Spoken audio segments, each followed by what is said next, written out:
This is Tarik, the host of By Every Measure. Before we begin this episode 2, which deals with systemic racism in policing, I want to get something off my chest. As you probably have seen on the news, not just here, not just around the nation, but across the world, covered this story about Jacob Blake being shot in the back multiple times by a police officer. And before that, a few hours before that, I was actually working on this episode, which you're about to hear. As a black man, when you see that, I don't think you can really understand. Or even a black woman, a black man, a black person. If you see this as a black person, I don't think you truly understand the trauma of seeing someone that looks like you being killed in a video. That same experience happened with me, George Floyd, Ahmaud Arbery. That's traumatic. We're about to discuss policing, systemic racism policing, Reggie Jackson. And it makes me wonder, would this conversation really make a difference? Would it make an impact? Would people listen? As you know, there's a lot of people in this country that don't really even believe systemic racism exists. And if you can't get people to acknowledge that, dismantling that makes it even harder. So it got me thinking. And part of me is like, can systemic racism be dismantled in policing? And to be honest with you, what I just saw this past weekend, I'm not holding my breath. But, a big but, I'm not giving up either. And this is why I am more focused on this podcast more than ever. And I believe if Reggie and I and the guests we have on here to talk about the history, talk about it honestly, maybe people in influence and power will listen and actually acknowledge that this is a serious issue in our country, and our country can never be better forward until we dismantle systemic racism. And that goes back to seeing what happened to Jacob Blake in Kenosha, and it is part of a systemic issue. And you see people on Facebook like look up his criminal record. He deserved it. No one deserves to be shot in the back. Period. No one deserves to be shot in the back. Nonetheless, multiple times, close range in the back, and apparently in front of his kids, who are probably now going to be affected by this for the rest of their lives, dealing with trauma from that, seeing their father getting shot in front of them in the back. There was no need for that. You know, I could keep going on, but I want to let Jacob Blake's sister speak. She said it best during a press conference, and she speaks to how so many in the community are feeling, including me. When you say the name Jacob Blake, make sure you say father, make sure you say cousin, make sure you say son, make sure you say uncle, but most importantly, make sure you say human. Human life. Let it marinate in your mouth, in your minds. A human life. Just like every single one of y'all and everywhere around the world. We're human. And his life matters. So many people have reached out to me telling me they're sorry that this happened to my family. Well, don't be sorry, because this has been happening to my family for a long time. Longer than I can account for. It happened to Emmett Till. Emmett Till is my family. Philando, Mike Brown, Sandra. This has been happening to my family. And I've shed tears for every single one of these people that it's happened to. This is nothing new. I'm not sad. I'm not sorry. I'm angry. And I'm tired. I haven't cried one time. I am numb. That feeling of numbness, I feel that too. It's exhausting, it's draining, and it only speaks to the systemic issues we're talking about throughout this podcast. We're going to start this episode now, which we recorded days before Jacob Blake was shot. As you're listening, please remember the words of his sister. I'm not sad. I don't want your pity. I want change. Let's begin. All of us or no! All of us or no! All of us or no! By every measure, 2020 has been a defining year in our history. Following the deaths of George Floyd, Breonna Taylor, and Ahmaud Arbery, unprecedented protests against police violence happened in every state. Reportedly, the biggest civil rights demonstration in history. We watched these protests become local.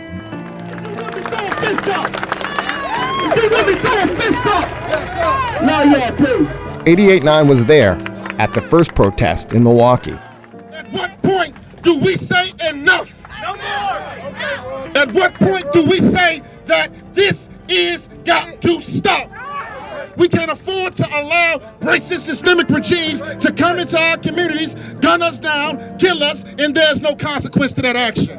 And then shortly after, we were on site as a mural was painted honoring George Floyd. So people seen us out here, they came over, and they wanted to be a part of it.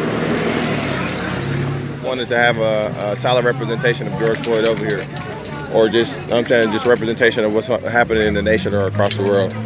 So this is a great way to show the power in numbers. But protests like this aren't new. In fact, Dr. Martin Luther King Jr. addressed the issue of police brutality in his famous I Have a Dream speech. There are those who are asking the devotees of civil rights, when will you be satisfied? We can never be satisfied as long as the Negro is the victim of the unspeakable horrors of police brutality. I'm Tarik Moody, and this is By Every Measure, Radio Milwaukee's 6-part podcast exploring the data behind systemic racism.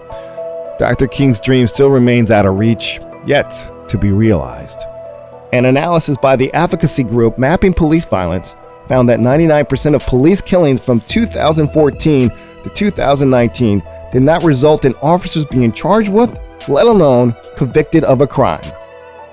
That's what the protesters are protesting. It's not about individual police officers. It's about the system.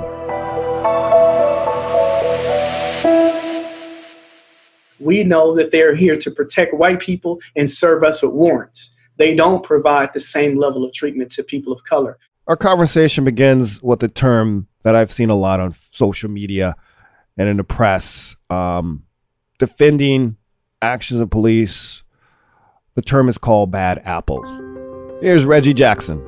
Well, Tarik, the main reason that people think it's bad apples is because we all watch cop shows and movies our entire lives. And in those cop shows and movies, the cops are always good guys. You know, there's always occasionally some bad apple, right? But eventually at the end of the show, the end of the movie, then that bad apple is removed from the police department. So when white people think about police, they think about their lived experiences with police, which are generally very pleasant. When black people think about the police, we know that our lived experiences have not been the same. And to understand why those lived experiences haven't been the same for black people, we must examine the history of policing. And you probably think, oh, policing, that probably started in Europe, where like in England, Sherlock Holmes characters and Jack the Ripper, police were doing that. But American policing has a very dark and brutal history. The first organized police departments in this country came out of former slave patrols. And these were patrols that were set up by white people who were afraid that black people would either try to escape their enslavement or they would try to attack whites and have some type of insurrection or rebellion against slavery. So they developed this way of basically putting white people in a place to watch out over black people and control their movements. So as those became organized police departments, they still had the same principle in place.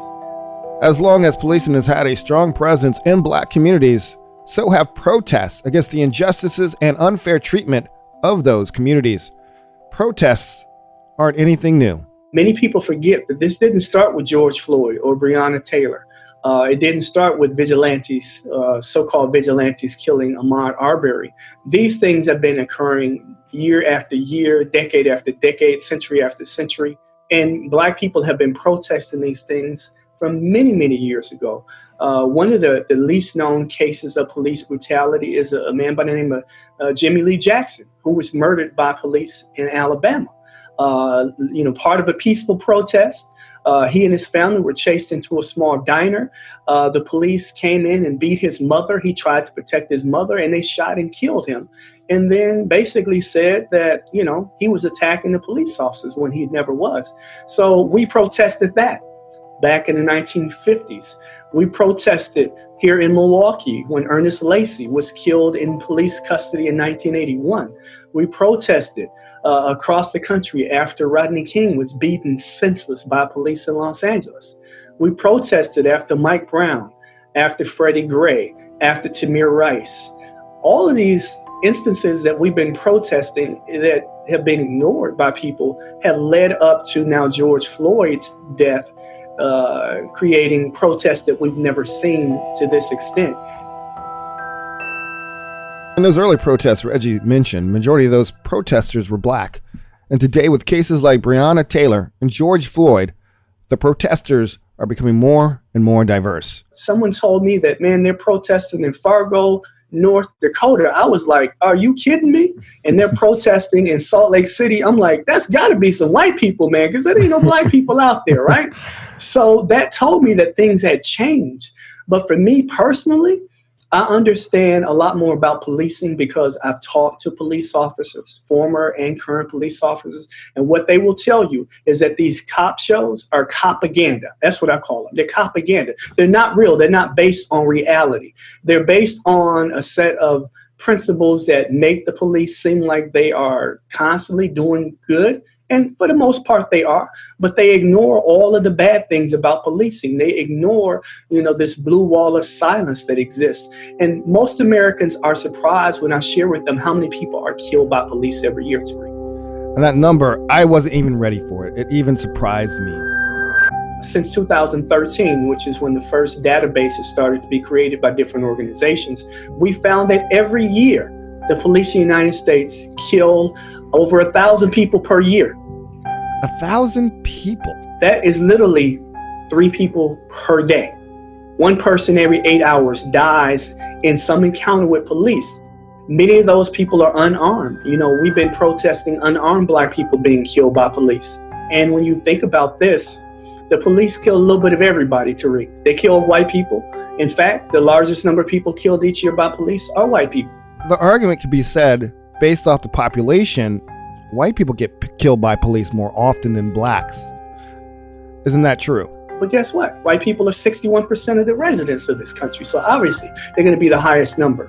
But when you look at Native Americans, when you look at African Americans and Latinos, what you find are disproportionate rates of police killing those groups of people.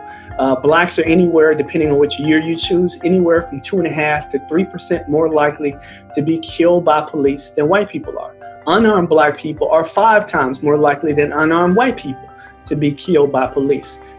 When you look into that data, you can understand very clearly that from the perspective of people of color, this is our lived experience with the police. And that goes back to what Reggie said about lived experiences. Just like Reggie, I experience the same anxiety and stress every time I see a police officer, especially when I'm in a neighborhood where I'm not from, or especially in a neighborhood that is, I'm the only one that looks like me. But white people, this isn't part of your lived experience. That police officer that we look at, that we're afraid of, you look at him as your next door neighbor, Bob. That's your bowling buddy. That's the guy that, coach your son's softball team. That's the relationship you have with that police officer. We know that police officer doesn't live in our neighborhood. That's true. In fact, according to the city's own data back in 2019, nearly half of Milwaukee police officers resided outside of the city. That's about 45%. And they've been moving out steadily since the residency requirement was lifted back in 2015. This also means that over $90 million in salaries isn't being spent in Milwaukee on things like mortgages, which means Milwaukee is losing property tax revenue, which could help support Milwaukee schools. We'll talk about that more later in the podcast when we get to the episode on education. Let's get back to policing. So what has happened over the last few years is you have police moving out of communities they're serving, deepening the divide and mistrust. which is why we've seen protests over policing across the country this year. The community has had enough of the police brutality and lack of accountability. However, critics argue, why don't these protesters complain about the crime in their own neighborhoods? What about black on black crime, right? I hear that argument a lot, like, why are you protesting? Like, a statement is, black people kill other, why aren't you protesting that? So what do you say to that? Listen, I wrote a Facebook post 2 years ago, because I started to hear those same conversations you're talking about. And anytime there's talk of police reform, somebody will always chime in with the black on black crime nonsense. And this is what I say about it. It's very simple to me. Listen, there's no such thing as black on black crime unless there's such a thing as white on white crime. I Googled it. This is what I found. I Googled white on white crime, and then I Googled black on black crime to see how many responses there were on Google, right? And there were 50 times more responses from Google when I Googled black on black crime than when I Googled white on white crime. And I looked at the first 15 articles that came up when I Googled white on white crime, and they were all about black on black crime. Right? So there's this phenomenon in America where we assume that the only real crime that exists is so-called black on black crime, black people committing crime against each other. And particularly when they say black on black crime, what they really mean is black people killing other black people. They don't care about black people robbing each other, black people raping each other, things of that nature. That never comes into conversation. It's always about, well, y'all killing each other, and why y'all worrying about the police killing each other? Listen. The police are not hired to kill people. That's not their job. Their job is not to kill people, but they kill 1,000 people per year. And for those who like to talk about, so-called black on black crime, I said, listen, white people kill each other. Black people kill each other. People kill people that they know. People kill people that they're around. You know why black people are more likely to kill black people? Because that's who they're around all the time, Tarik. You know why white people are more likely to kill white people? Because that's the people they're around. And we never talk about white people committing acts of violence as being white on white crime. And every time I hear somebody say this nonsense about black on black crime, I'm like, let's have a discussion of white on white crime.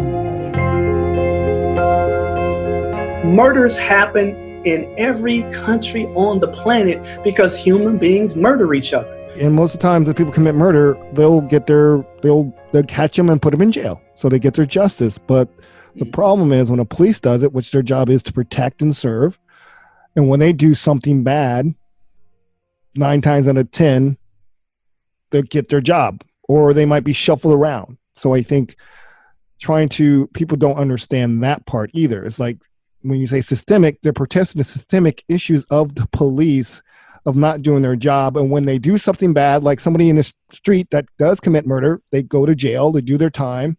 The police doesn't get the same justice for their crime, or no justice for their crime.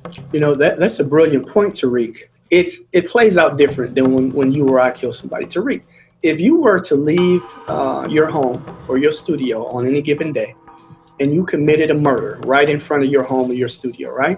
Somebody's going to pick up the phone. They're going to call 911. The police are going to come. They're going to arrest you with the gun in your hand. They're going to put you in a police car. The district attorney will then charge you that same day probably, right? And then you're going to be going through the criminal justice system and probably found guilty. And you're going to go to prison for killing somebody, right?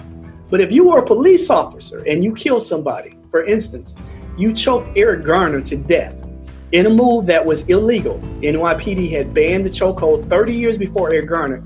You can literally not just choke a man to death, but you had 6 officers on top of Eric Garner, killing him when he's saying, "I can't breathe." And guess what happened to the officer? No charges. Not only was it no charges, but the man got to keep his job for many years after that, right? So this is what happened when a police officer kills somebody. Here's where things change. Basically, a fork in the road. There's a whole different procedure for police violence, a different set of rules. We even have a name for it: qualified immunity. According to the legal blog Lawfare, qualified immunity is a judicially created doctrine that shields government officials from being held personally liable for constitutional violations, like the right to be free from excessive police force. Here's what happens when police kill someone. First of all, You're not going to even know who the police officer is right away in most cases. They're not going to divulge the officer's name, right? So you're going to wonder, I wonder which officer that was. Secondarily, it's going to take a number of days, weeks, months before that police officer is charged, and you find out who they are, if they even decide to charge them. Tarik, your name would be all over the newspaper in Milwaukee, all over the airways in Milwaukee if you kill somebody today. Everybody would know, man, Tarik killed somebody today. But if you were Officer Tarik, it may be months before we find out that you killed somebody. We'll know that you killed somebody, but we won't know that it was you.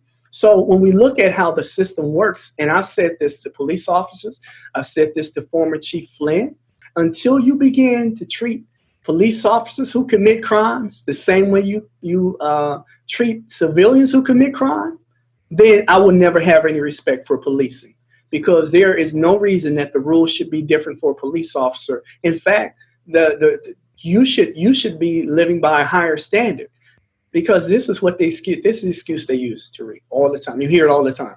Well, we have to do a thorough investigation before we release that information.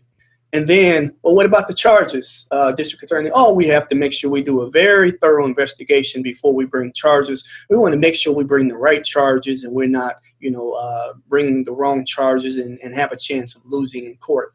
Guess what?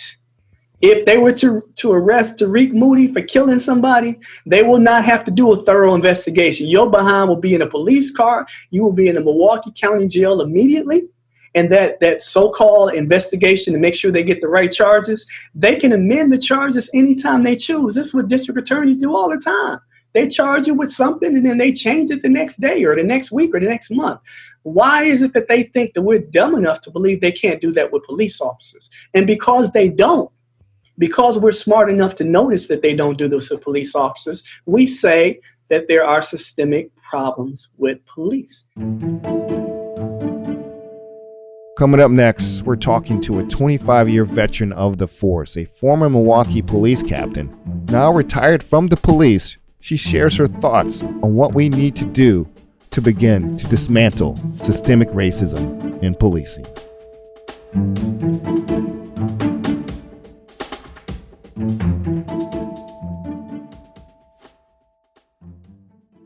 Radio Milwaukee is on a mission. And if you're here to discover new perspectives on music in Milwaukee, then you're on a mission too. Join today to support the programming you love. Visit radiomilwaukee.org and click the orange heart. We're back on episode 2 of By Every Measure. This is Tarik Moody. On the second half of each episode of the podcast, we'll be joined by local and national leaders who are actually doing the work. People are working on solutions in each of the systems we're talking about. In this episode, we talked to Cassandra Libel, a retired Milwaukee Police Department captain. She spent 25 years on the force, and now in the next chapter of her career, she remains in public service as the interim director of the Office of Emergency Management at Milwaukee County. I want to talk to you, like I shared you with what we're doing in this podcast and some of the conversation we've had about policing in regards to systemic racism. We want to talk to you about your perspective, your experience, like some of the issues are, and what things can we do to eliminate systemic racism when it comes to police and the criminal justice system. So law enforcement, unfortunately, is in the forefront of a lot of issues that plague our communities that, quite frankly, are not law enforcement issues. And so I think that's where we as a community really need to start to look at where we utilize our law enforcement professionals. Far too often they end up filling in a void of services that need to be provided elsewhere. So when you speak of the movement now of defunding and abolishing law enforcement, there's something to that if we do it correctly. It's making sure those safety nets are in place before we pull away those resources from law enforcement. Let's talk about accountability. I know there's always been this relationship between the Black communities and police, basically a mistrust. How do you see that change that relationship? One, I think you have to kind of look at it in terms of what the legislature says. There are laws in place that do protect law enforcement when it comes into these kind of situations. And so Wisconsin doesn't specifically have a qualified immunity, but you essentially have protections if you're acting under the color of law. And unless they can show a criminal intent, it is very difficult to get charges and convictions in these cases. So you really have to look at what the letter of the law says, and if there needs to be changes there. You know, I'm not going to sit here and pretend that there could not be a better accounting in that area. I asked Cassandra about their residency requirement, what Reggie was talking about earlier, where public workers are required to live within the city of Milwaukee. You know, I'm not quite, I don't know if that's really the issue, so to speak. Residency helps when you're invested in the community, but the reality is you didn't have a lot of officers who were actually living in the communities that they policed. I think the bigger issue is getting people who look like you and I to join law enforcement to begin with, so that they have a point of reference. Because that, I think, is a bigger conversation. Is there are certain things in life that you just experience differently from our perspective. And so having those individuals engaged in law enforcement helps break down some of those barriers as well. So the residency does, you know, have some impact, but ultimately the reality is that most people were not living in the areas they policed. So basically, what you're saying, that representation matters. Yes. That would go a long way into fighting systemic racism and policing. Yes, I think that when you look at Milwaukee Police Department, we only have a 17% African American staff. And obviously we have a huge African American community, but only 17% of our department. And so when you're having those conversations, just how I perceive, I think myself 20 years ago joining the department, and how I would interact with people versus how my partners would interact with people, and not necessarily in a negative way, but there just were certain things that they could not grasp because it wasn't their lived experience.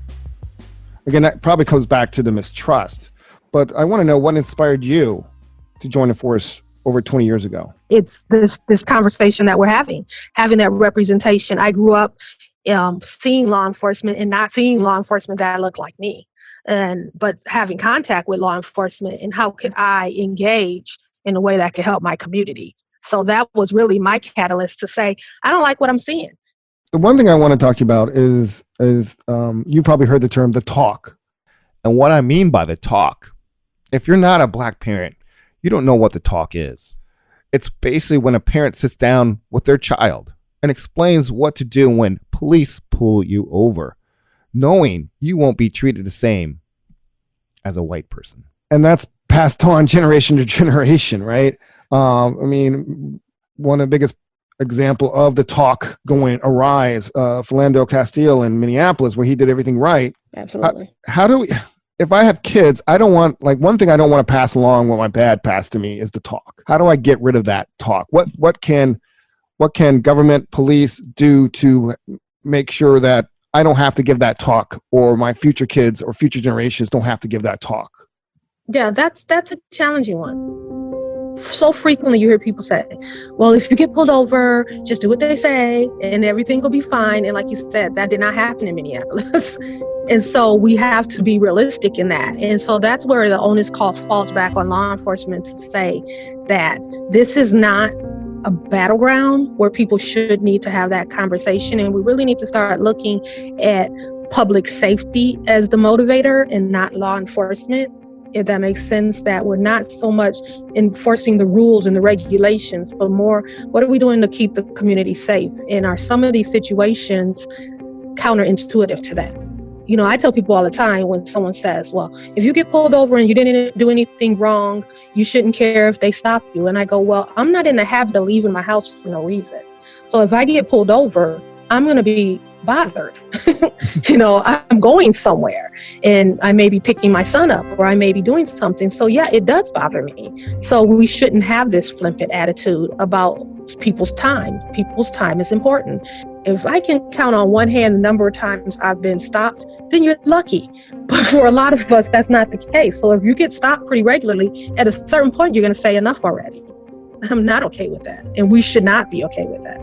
And when you mean by police should step up, is this means training? Is this what is that when you mean by police should step up when it comes to this? I think moving away from the enforcement, one of the things that I was always challenged with was what we call quality of life stops when we talk about things like littering, loitering, things like that. Like, to me, I grew up, we hung out, so am I loitering when I'm hanging out in my neighborhood, So when we look at those kind of things as an organization, kind of moving away from those quality of life things, because what ends up happening is we're coming into a community and we're telling them how they should behave in ways that don't necessarily impact public safety. And those kind of engagements create opportunities for us to continue to stop people and not have respect on people's time. I guess my final question. So I'm a citizen. I've heard you talk, Cassandra. So what can I do to change this? My average person, I live in the 53206 neighborhood. I live in River West. I've been stopped 5 times. What are my options? What can I do to change the situation for me and people that look like me to keep getting stopped for doing absolutely, like you said, littering, loitering, or just looking suspicious? Mm-hmm. What can I do? We have a lot of power as a community. And so when we talk about the Black Dollar, we talk about, education, there are ways that we can engage. And I think that we don't do enough of that, filling out the census, making sure we vote, but participating in even local government, where are budget dollars spent? Right now, you have city and county going through their budgets, engage in those conversations. But we have to come with a mindset of, I don't like this thing and I want to figure out how to change it. So this is what I want to do, and offer up that conversation. So we have to go beyond just, I don't like it, but this is what I want to see happen. The data is there. We need to be more engaged in the civic process, and just more engaged, period. According to a recent NPR listener poll, 55% of Americans say they have not personally taken any action to better understand racial issues in America. Among white people, that jumps up to 61%. And for black people, it's 48%. That's a lot of inaction. So I decided to start Googling and searching for solutions, ideas on how to be more engaged. Doing that, I came across a podcast called The Untold Story, Policing, which goes even deeper and looks at police union contracts and gives steps on how to end violent police misconduct. The podcast is part of an initiative called Campaign Zero that uses data and research to provide policy solutions and recommendations like decriminalizing or deprioritize enforcement of low-level offenses to begin to dismantle systemic racism in policing. We will share the links on our site at radiomilwaukee.org/measure. So here's just a recap of some of the solutions we discussed in this episode of By Every Measure. First, hold police and district attorneys to the same standards as the rest of us. Like Cassandra said, less time involving police and things like loitering, jaywalking, also known as the broken window policing. She also mentioned better representation on the police force. More people that look like Cassandra or me representing the communities they serve. And for the average person, just getting involved politically, pressing leaders for change, going beyond the ballot. But even with those solutions, we're a long way from Dr. King's vision. 57 years to the date, Jacob Blake's family stood on the steps of the Lincoln Memorial in the very same spot as Dr. King did in 1963, with the same message to America.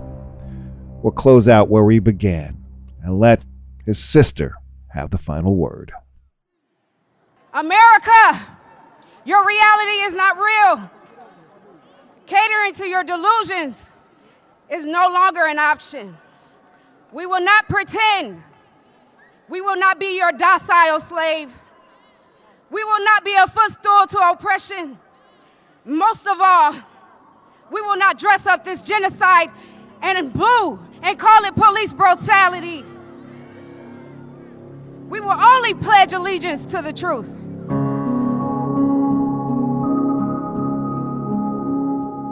On our next episode, we look at another legacy Milwaukee issue, an issue that was protested violently and peacefully in the 1960s and still rife with inequality today: housing. What makes Milwaukee stand out, Chicago, Detroit, Cleveland, Buffalo, they're segregated. But what's different, our suburbs don't look anything like their suburbs. And if you look at Buffalo, Detroit, Chicago, and Cleveland, a significantly larger number of black people living in their suburbs. Reggie will take us through the history of redlining in Milwaukee and how black people were kept from building generational wealth. Plus, we talk to an array of Milwaukee orgs actively working to fix the problem. That's coming up next time on By Every Measure.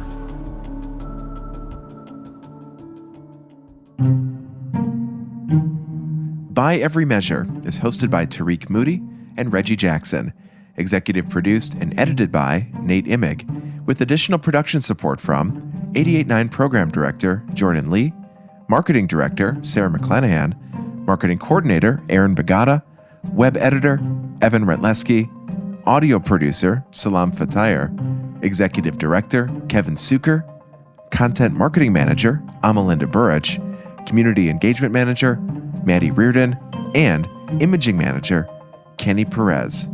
Handcrafted sonic inspiration from the License Lab, and our sincerest thanks to our members for making all Radio Milwaukee content possible. By Every Measure, an original podcast production of 88.9 Radio Milwaukee.